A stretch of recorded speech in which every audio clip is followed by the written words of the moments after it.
edition of Girl Talk, a podcast series where we have open conversations about STIs and of course HIV for teenagers. I am your host Uchechi Uchenna, also known as Debbie Seven, and with me in the studio today is Elo Chuku Ezinhe. Welcome, Elo. Hello, thank you. It's my pleasure to be with you in the studio.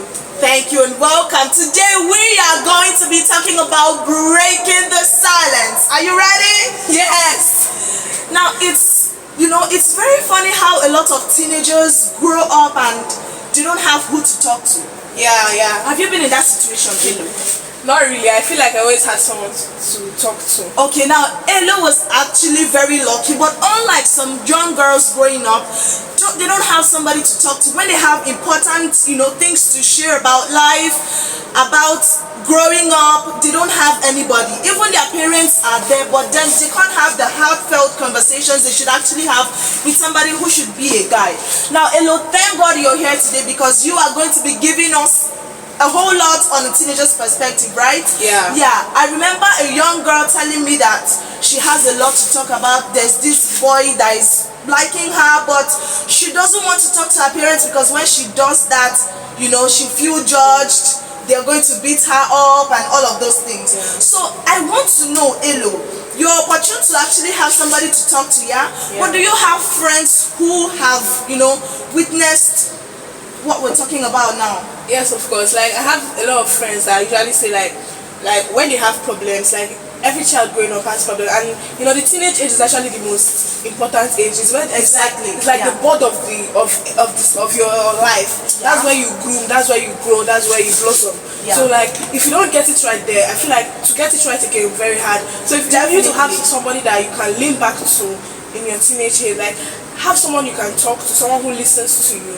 And if those people are not available, I feel like now they're like, in my opinion, I think they're like centers and like organizations that you can lean back on and talk to that will help you, take you step by step through this stage of your life. Yeah. Oh, that's amazing. Thank you for this beautiful one, Elo. Now, another thing is the subject of sex education, right? It's a big one when we want to break the silence. A lot of children, in fact, I happened to go to a secondary school for advocacy, and then when we were talking about, sex and all of those things, the children were like, whoa, this auntie wants to spoil us. And it was very funny, When you want to talk about your body parts in school, back then in secondary school, they usually objectify it, saying this is an apple and all of those things. Yeah. They say your breast is an apple, which is actually not supposed to be, right? Yeah. So I want to know, what is growing up like for you? What is your, upbringing like? Is it telling you this is actually what it is, or is it telling you that these are mangoes? How is it for you? I feel like, okay, I personally feel like if you want a child to stick to something, always tell them the truth. Okay. If I start by telling you your breast is mango and you go outside and you hear your breast is breast, if I tell you another thing, you believe me. Yeah, very true. A lot of people will tell you your breast is not mango. Yeah. So like I grew up in a home where we called breast. Like we are 4 girls, so like what do you want to say? Like who are you thinking? Yeah, so like breast is breast. Mango is a fruit. Mango is not breast. So like when you teach them, when you tell them the truth, they trust you. You see, like when you break that trust and they go outside and hear a different thing, to bring it back it's very hard. It's very difficult. Like there was this scenario where a girl thought if a boy touches you, you get pregnant. And she went out and the boy touched her and she didn't get pregnant. So when he wants to move further, she will not know what's going to happen at that point again. So like now that you have missed the main point and trying to avoid it by using the cunning stories, that's like bringing more danger to the teenager herself. Yeah. Amazing. Wow.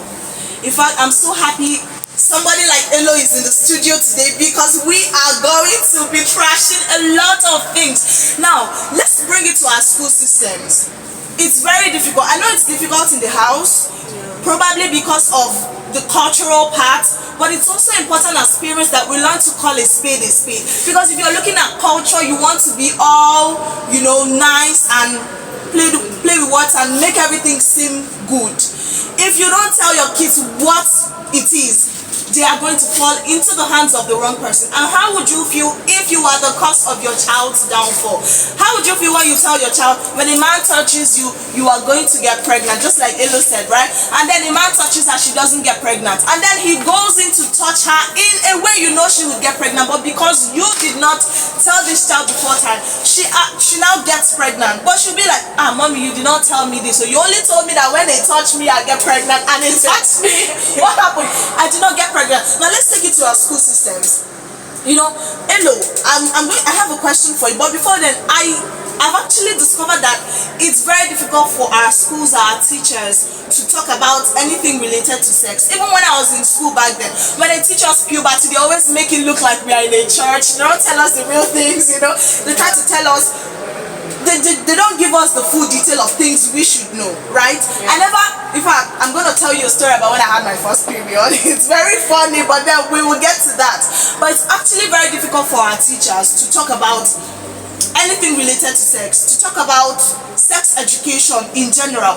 And the truth of the matter is, if you do not sex educate a child, and exactly a whole lot of things. So Eno, I want to know, was the subject of sex education preached in your house? How did you react to matters regarding to sex in general?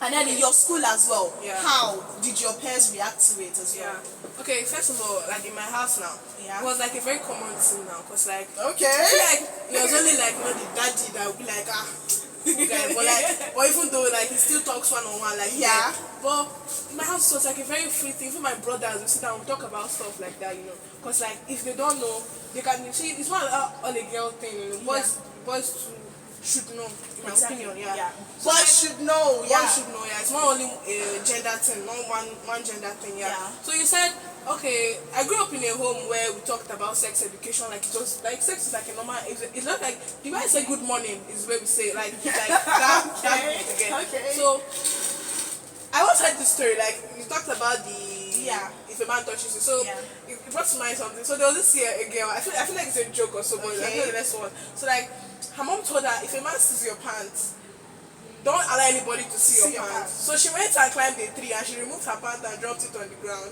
So when the boys came, they were looking up, and what she was actually supposed to protect was what they were now seeing.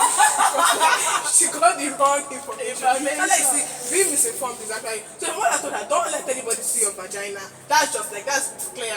But because she removed what you told her not to let anybody see. And actually showed them what she was not supposed to let them see. Exactly. So like, that's the thing about misinformation. We should always be informed about everything. Always be informed about everything. Like, tell them the right things. Like, I went to an all-girls school, like my school, so like it was also like a everyday topic. Though some people will be like, let me not just talk. Let me not just talk. But like, I feel like I was always campaigning for it. I was like, see, if you don't talk about it now, when will you talk about it? Because like we are running out of time. Exactly. This is our, like I said, this is our blossoming years. This is where we make it. Like this is where you build your foundation as a woman. The teenage age is your foundation. Hello, I'm actually very happy that you had such a very wonderful upbringing. It's also important that as parents we note that the important information, we shouldn't hide it from our children.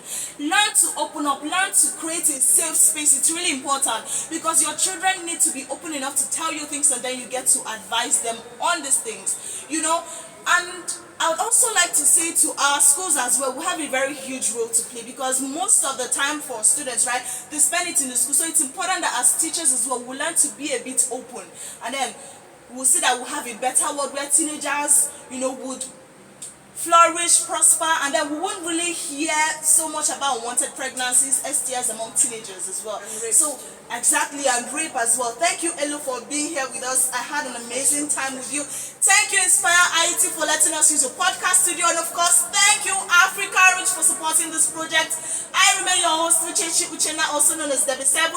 We'll see you in the next episode. Bye.